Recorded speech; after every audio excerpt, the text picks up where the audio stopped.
नमस्कार, मैं अनिकेत शेखर, आम आदमी पार्टी, अहमदाबाद। अच्छा, आज का विषय है SIR।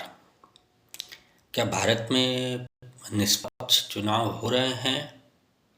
आपने कुछ महीनों में देखा होगा कि बीजेपी ने लगातार पहले महाराष्ट्र का इलेक्शन जीता, फिर दिल्ली जीता, हरियाणा जीता, फिर बिहार जीता, और आज उन्होंने BMC का भी इलेक्शन बहुत बड़े मार्जिन से 1400 सीट लाके जीता है।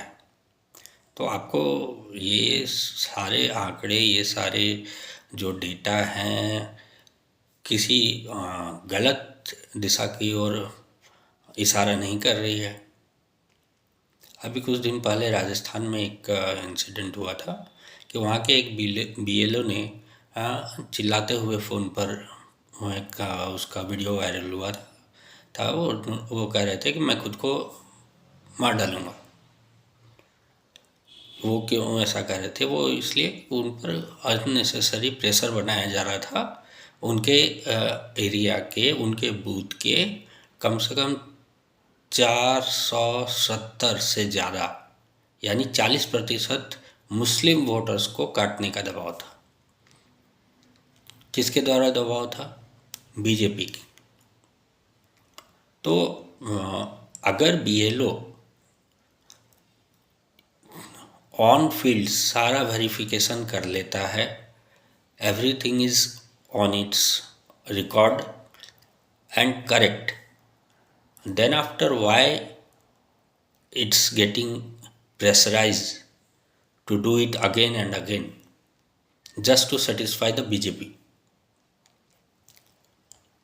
अब BJP को पता है कि मेरे पास यहाँ कम मार्जिन से हमने जीता। जैसे मैं बता रहा हूँ, जो जो राजस्थान की बात बता रहा हूँ, वो हवा महल एक है विधानसभा। वहाँ पर बीजेपी ने सिर्फ 970 या 1000 के आसपास के मार्जिन से जीता था। वो मुस्लिम बहुल इलाका है। तो अगर SIR के माध्यम से आप मुस्लिम वोटर्स काट देते हैं तो आपकी जीत पक्की है।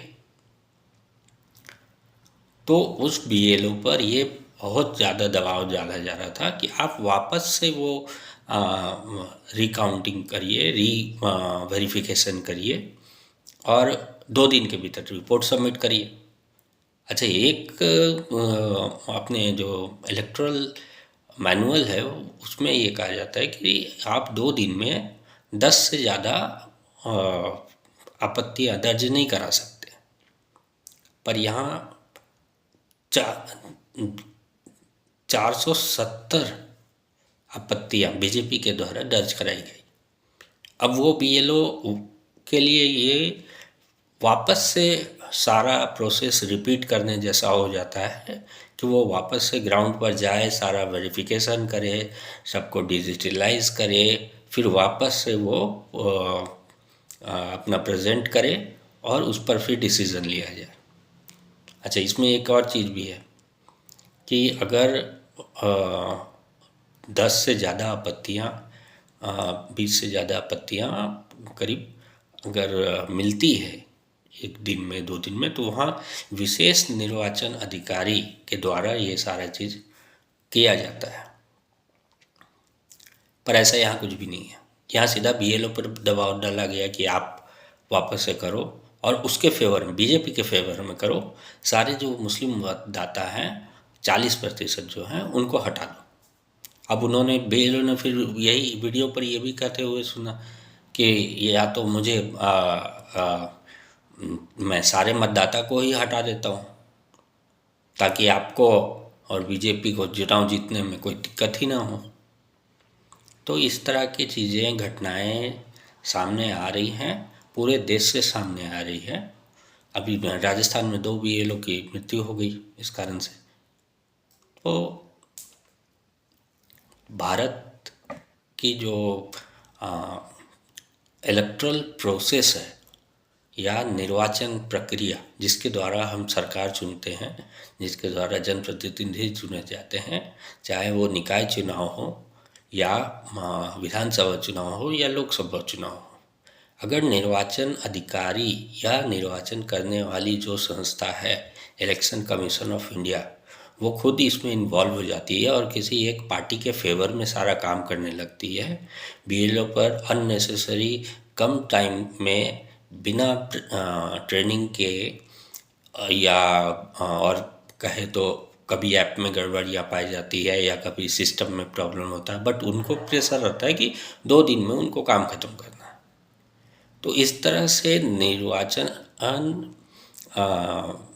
अधिकारी या जो निर्वाचन आयोग है, चुनाव आयोग है, वो सब कुछ जानते हुए भी इस चीज़ों को होने दे रहा है। बीजेपी के द्वारा धमकी दी जा रही है बीएलओ को कि अगर वो उनके फेवर में काम नहीं कराते हैं तो उनको सस्पेंड कर दिया जाएगा। तो मेंटली डिस्टर्ब होकर कुछ लोग गलत दुखद उनकी मृत्यु हो गई। तो आज ये बहुत बड़ा गंभीर मुद्दा है कि भारत में संविधान के अनुसार चुनाव कराया जा रहा है और निष्पक्ष चुनाव हो रहे हैं या नहीं। मेरे ख्याल से जितने बुद्धिजीवी लोग हैं, जितने समझदार लोग हैं, वो साफ तौर पे ये देख सकते हैं कि जो भी प्रक्रिया प्रोसेस इलेक्टोरल लिस्ट रेडी करने से लेके इलेक्शन वोटिंग तक और फिर जो रिज़ल्ट आता है वो आपके सामने आता है। तो मैं भारतीय चुनाव आयोग से ये रिक्वेस्ट करूँगा कि आप प्लीज़ भारत के लोकतंत्र को बर्बाद होने से बचाएं और भारत में निष्पक्ष चुनाव कराने की पूरी कोशिश करें। उसके लिए आम आदमी पार्टी हो या और आम आदमी पार्टी के साथ दूसरे विपक्षी दल हैं, सभी पूरा सहयोग करने के लिए रेडी हैं। और ये बात एक बार नहीं कही गई है, कई बार कहा गया है और निर्वाचन आयोग को सारे सबूत भी दिए गए हैं, पर उनकी बिल्कुल अनदेखी की गई है। तो हम उम्मीद करते हैं कि आने वाले समय में चुनाव आयोग बीजेपी के लिए काम नहीं करेगा, बल्कि भारत के संविधान और भारत के लोगों के लिए काम करेगा, जिससे कि भारत की तरक्की हो, भारत में रहने वाले छोटे निम्न वर्ग के लोग, मध्यम वर्ग के लोग सरकार से जो अपेक्षाएं होती है, जिनको वो चुन के भेजते हैं, जिन अपेक्षाओं के लिए वो अपने वोट का इस्तेमाल करते हैं, वो उनको उनका सही रिज़ल्ट मिले और उनकी सबकी ज़िंदगी अच्छी हो। धन्यवाद।